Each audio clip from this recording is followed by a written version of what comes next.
Entonces, nada, un poquito enfocarnos en que, bueno, Cuba es un poquito diferente por muchas razones geográficas, políticas, económicas, etcétera, y cultural al resto de Latinoamérica.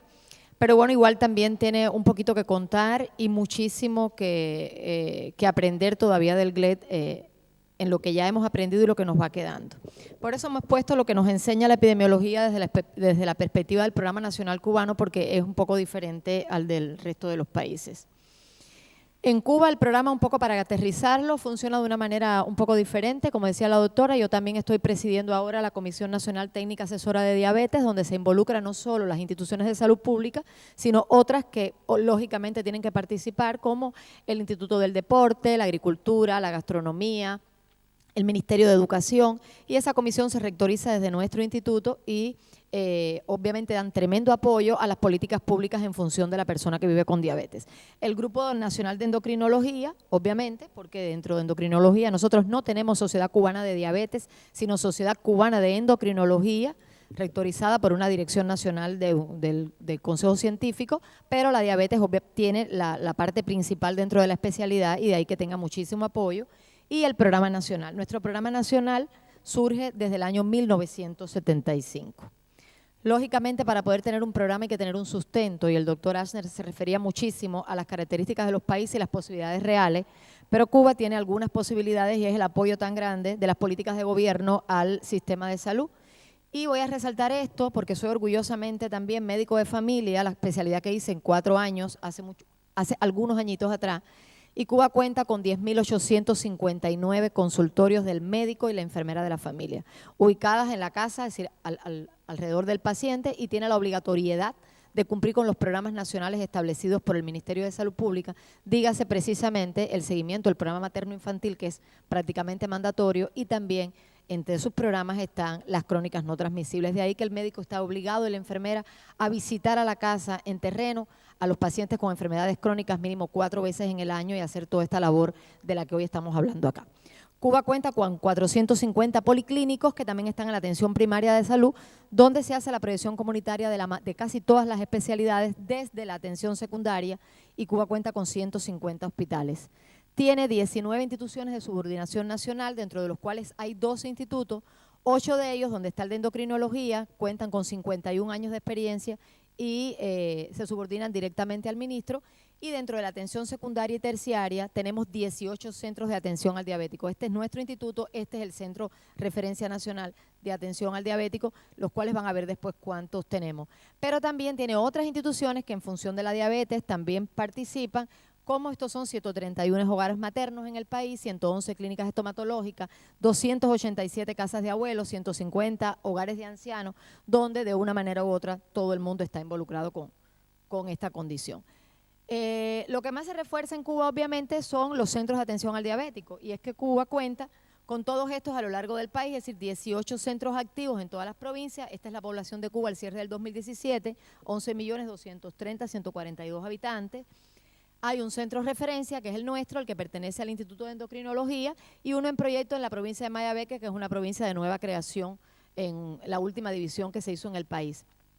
Los centros tienen estas 3 funciones fundamentales, pero esto lo recalco bien, no sustituyen para nada la labor del médico y la enfermera de la familia. Es decir, la batalla de la diabetes se gana allí, donde se previene, se puede diagnosticar y se puede tratar perfectamente. Esto es un mapa conceptual que diseñé hace unos años de cómo funciona nuestro centro desde las 3 funciones principales que tienen, y solamente recalcar quienes van a los centros de atención al diabético para hospitalizarse. Esto es hospitalización de día, centro diurno, tienen que cumplir obligatoriamente estas 2 condiciones: descontrol metabólico y necesidad de educación. Si usted tiene descontrol metabólico y ya ha sido instruido y está educado, cualquier médico desde una consulta le puede subir y bajar la insulina o agregar un medicamento. Viceversa, si usted está muy controlado por su médico, pero no sabe nada de diabetes, usted no tiene que tampoco ingresar, porque esto generaría gasto. Usted pasa directamente al curso de información básica, la escuelita como le decimos, pero no tiene que hospitalizarse. Ya desde el punto de vista visto de paciente, esto es lo que hacemos en una semana, toda la evaluación inicial que se hace a la llegada del paciente, donde se valora todo: psicología, actividad física, tenemos un gimnasio, toda la parte endocrinológica, historia clínica y confección del menú por nutrición. el seguimiento que se hace durante los 5 días de la semana y esta la educación interactiva, que es la prioridad fundamental y el objeto social de los centros de atención al diabético en cuanto a temas educativos. Entonces, hablar de epidemiología delante de los profes es demasiado difícil. Estos son algunos estudios epidemiológicos de base poblacional que se han hecho en Cuba. Santi Espíritu es una provincia del centro, de las más envejecidas del país, tuvo este estudio. Este estudio es uno de los más importantes porque es la encuesta nacional de factores de riesgo que rectoriza el Ministerio de Salud Pública con institutos como el nuestro y otros que se suman. Ya vamos a iniciar, tenemos todo el financiamiento y se hizo la discusión de la 4ª encuesta nacional de factores de riesgo. Este es un estudio de nuestro instituto en un municipio importante de la capital y este es un estudio muy viejo. Todos ellos, como ustedes ven, menos el primero, buscaba diabetes conocida, diabetes detectada, obviamente la desconocida, y prediabetes con excepción de este. En este estudio de Jaruco, que tuvo una muestra de 9.155 pacientes, bueno, estos son los resultados. Yo voy a tratar de apurarme para insistir en cosas que a ustedes les va a importar más que los resultados de Cuba, donde sí se buscó la tolerancia a la glucosa alterada y la glucosa en ayuno alterada. Y en la 3ª encuesta nacional de factores de riesgo también, la que arrojó resultados que ustedes van a ver ahora, porque ya oyendo los resultados de Costa Rica van a ver cuál es el desafío nuestro a partir de este año. Y encontramos en la encuesta de factores de riesgo, es decir, esta es la dispensarización actual al cierre del 2017, es decir, los diabéticos registrados por la dispensarización que hace la atención primaria de salud. Este es el número total, lo que da una prevalencia en este momento de 62.2. Pero cuando tuvimos la encuesta de factores de riesgo nos dimos cuenta que teníamos un 26% de diabetes no diagnosticadas. Es decir, en aquel momento no teníamos el valor que está ofreciendo hoy Costa Rica, pero tampoco estábamos pegados a lo que reporta IDF para el mundo, que casi se pega a 50 y 50. Esto es incidencia de diabéticos tipo 1 en menores de 15 años. Esto comenzó a través de un proyecto que tenemos con Suiza, el Registro Nacional de Niños Diabéticos, como decía el profesor Asner, para nosotros súper importante. Ya esto se ha ido avanzando. Tenemos datos más recientes, por ejemplo, estos son de La Habana, donde a la mayor incidencia se reportó en el grupo de 10 a 14 años, pero hay un subregistro en 15 y 19 porque en este año la pediatría en Cuba solo se incluye hasta los 15 años, hoy se incluye hasta los 19 y de ahí que esos casos estén registrados en datos como adultos. La prevalencia en Cuba, bueno, como la de todo el mundo, desde el 2000 hasta el 2017 ha ido en incremento y si comparamos de este año acá ha sido al doble,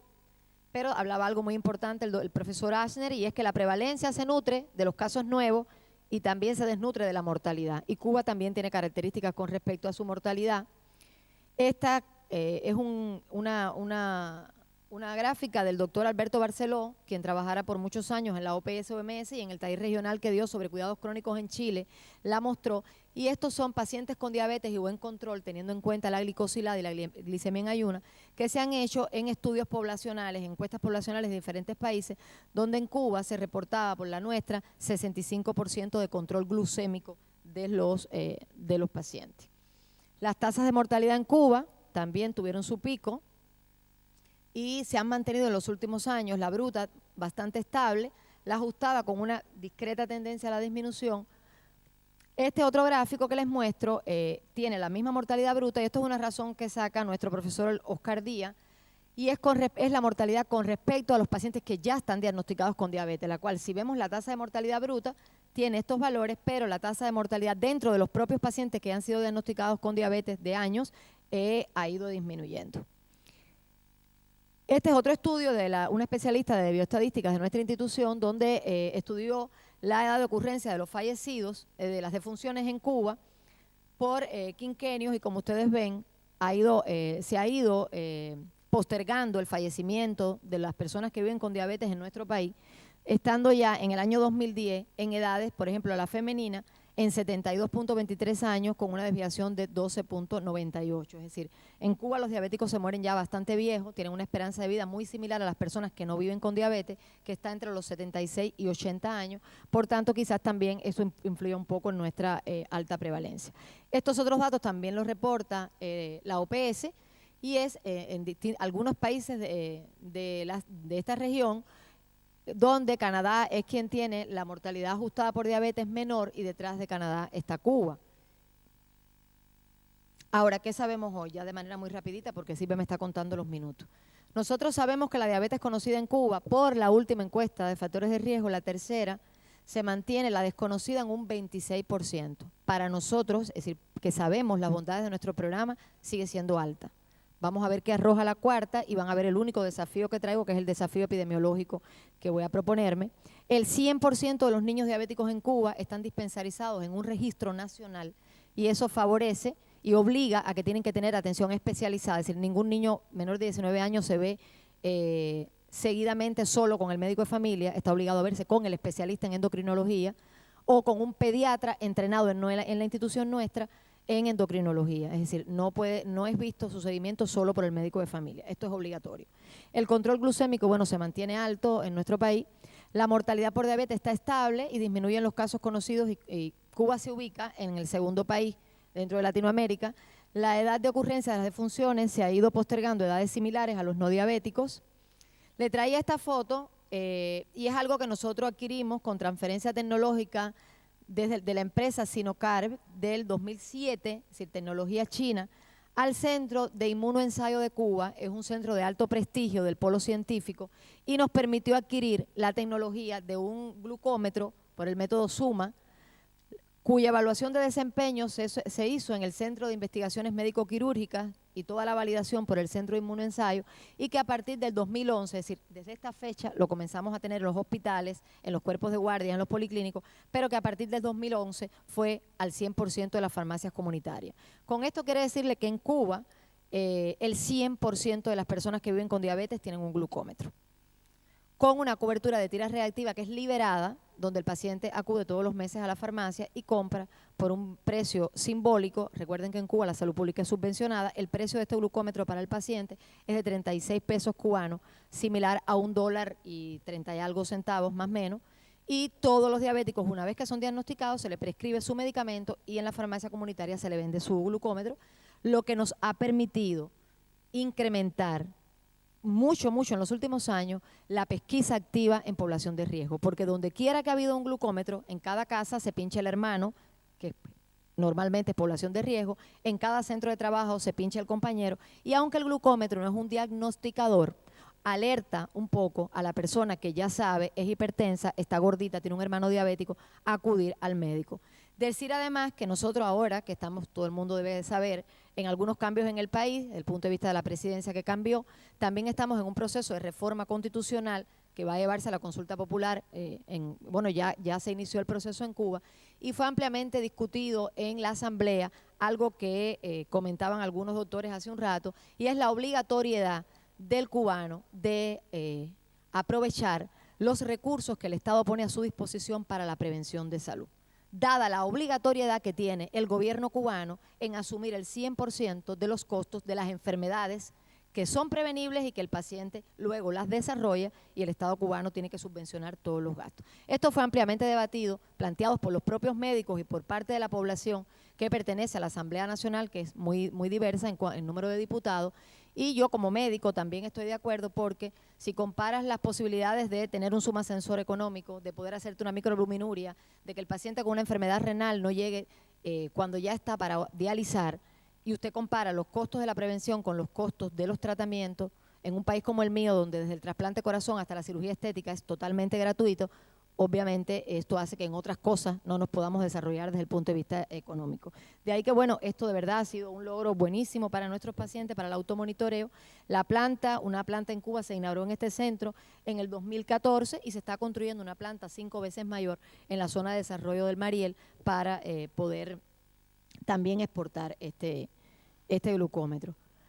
Por último, este es mi desafío como asesora que soy del ministro de Salud Pública, como directora de una institución cuya primera función es la investigación. Somos generadores de proyectos nacionales y, por tanto, yo, que vengo de alumna, aunque ya soy alumna hace unos años, traigo el desafío de, en intercambio con los profesores, poder desarrollar un diseño de estudio epidemiológico que me permita a mí o a mi país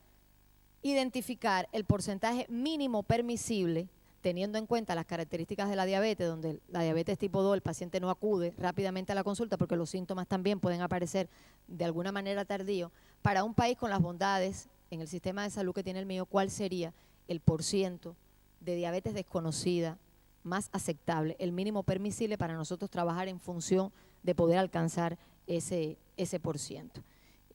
Y finalmente, nada, agradecer muchísimo al director anterior de mi instituto con 56 años solo ha tenido 3 directores,